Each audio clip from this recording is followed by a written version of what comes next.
los estudiantes extranjeros, como yo, y en general los estudiantes también, tienen que mantenerse dentro de la universidad. No nos permiten salir a menos que sea un caso muy especial, como tener que ir a un aeropuerto o cualquier otro caso.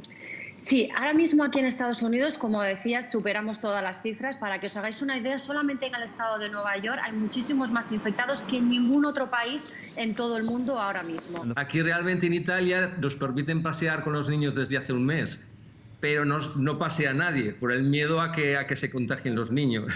Pero si quieres, te puedo enseñar un poco cómo tengo el ventanal ahora mismo. Bueno, esto es en directo. Madre mía, vaya vista que tienes desde tu casa. De momento aquí la cosa está mucho mejor, puedo salir a la calle, puedo trabajar, pero claro, también tengo el deseo de volver a casa con la familia. Ahora me han dejado una casita, una vecina de aquí del pueblo, de Zapala, y la verdad que estoy súper agradecido, pues tengo un sitio para estar.